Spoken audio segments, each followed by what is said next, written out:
Salve, salve, mocidade negra de muitas idades, de diferentes gerações. Eu sou Ana Flávia Magalhães Pinto, sou historiadora, sou professora do Departamento de História da Universidade de Brasília e também ativista dos movimentos negro e de mulheres negras. Antes de mais nada, eu gostaria de manifestar a minha satisfação de participar dessa ação em celebração a esse nosso bem lembrado José Correia Leite. Porque efetivamente são incontáveis as possibilidades de valorização do legado do Correia Leite após 120 anos do seu nascimento. É interessante que o Correia Leite foi um sujeito de personalidade marcante, com uma boa dose de vaidade que o permitiu, inclusive, afirmar a sua própria existência como um parâmetro bastante relevante para se entender o próprio século XX, né?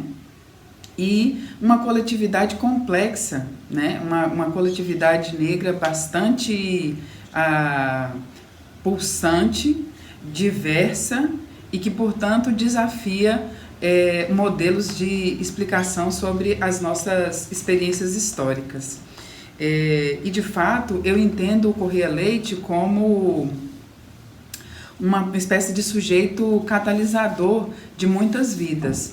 Há algumas semanas, eu e a Andressa Marques, uma amiga e pesquisadora de literatura, nós compartilhávamos impressões de leitura sobre esse livro fundamental que é E Disse o Velho Militante, né? O resultado de uma ação impagável do CUT, né? E é interessante que mesmo que interessadas em literatura negra brasileira, nós nos aproximamos dos escritos e da trajetória do Correia Leite em virtude de interesses diferentes, né?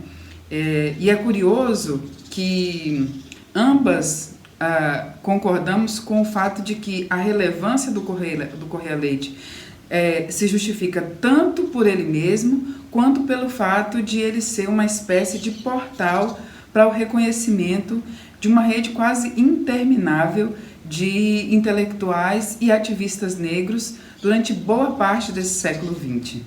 Entre esses sujeitos, há inclusive aqueles que muitas vezes, né, escaparam das próprias escolhas da memória do Correia Leite como prioritários, mas que compartilharam com ele, né, lutas e até mesmo páginas de jornal. E um exemplo disso é alguém que para mim é muito caro. Eu, como pesquisadora da imprensa negra, foi muito gratificante perceber que um jornal como o Clarim da Alvorada me permitia conectar experiências da imprensa negra no século XX e no século XIX.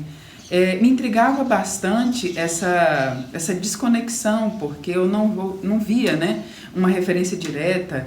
A valorização de Luiz Gama parecia muito plástica, né? Faltava uma emoção ali, um contato mais direto com esses sujeitos e tal. Isso me intrigava.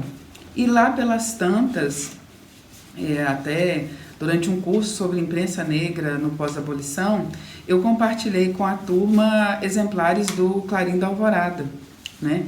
E no Clarim da Alvorada existe um sujeito que assina alguns textos com o nome Booker, né? E muito por força do racismo e dessas políticas de memória racista no Brasil, que faz com que experiências e trajetórias muito ricas sejam esquecidas, as pessoas inclusive começaram a achar, né, desconhecendo quem era o Booker, quem identificava esses textos achava inclusive que era um pseudônimo, que podia ser inclusive do Correia Leite ou de outras pessoas ali atuantes e tal. E curiosamente não. Esse Booker tinha nome, sobrenome e paternidade que remetia à imprensa negra no 19. O nome dele era Teófilo Booker Washington. Ele era filho de Teófilo Dias de Castro, né? Um sujeito que foi o fundador de um jornal chamado O Progresso em 1899, né? E foi integrante da Irmandade do Rosário dos Pretos, etc. E esse filho, que foi inclusive uma homenagem, né, pensando já as conexões transnacionais desse mundo negro, esse nome foi em homenagem a Booker T. Washington, o líder estadunidense, negro estadunidense, né?